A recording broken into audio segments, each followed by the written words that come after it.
with Liberty Jane.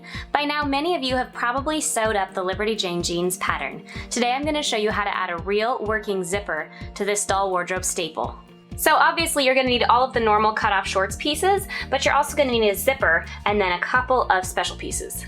This little tiny baby piece is going to become the facing. It's 1 inch wide by 2 inches long. And this one is going to be the fly. That's 2 inches wide and 2 1/4 long. I've also cut the waistband the same width but a little bit longer.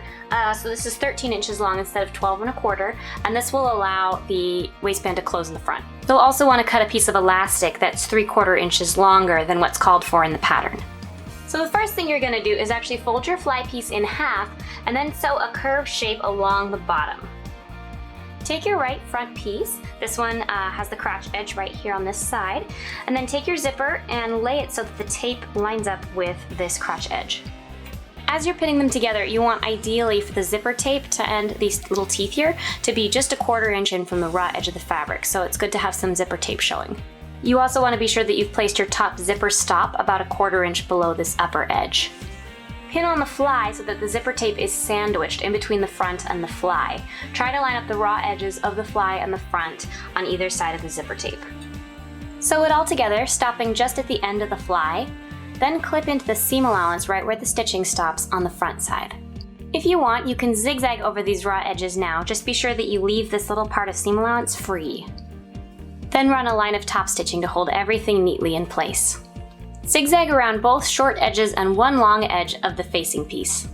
Pin and sew the facing to the crotch edge of the other front piece.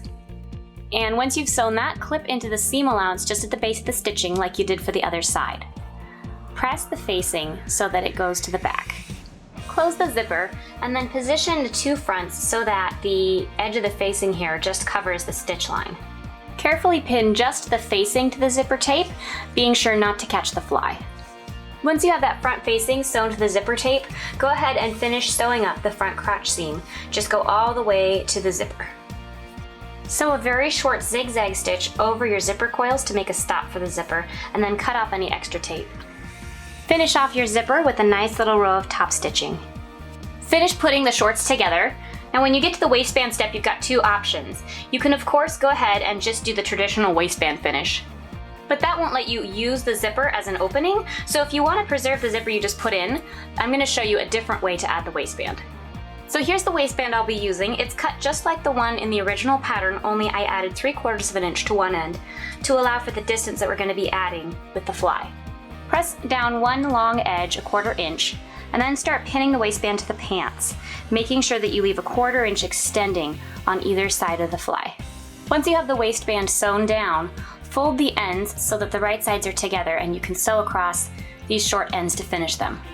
Here's the bit where it gets tricksy. When you sew this seam, you also want to include a piece of elastic. This elastic is also cut 3/4 inch longer than the pattern calls for, and I'm using 1/4 inch elastic instead of 3/8 inch elastic because that's going to make it easier to sew the waistband down at the end. Once you've sewn that seam, including the elastic, it should be a giant loop like this, you can just turn the waistband right side out. Then just fold the waistband over and pin it down like you would normally, being sure that you keep the elastic well hidden in the top of the waistband. Sew the waistband into position, and then at either end, sew little boxes to help keep the elastic flat right where the join will happen.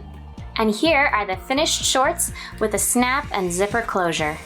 Thanks for joining us today, guys, and I hope you have fun with this.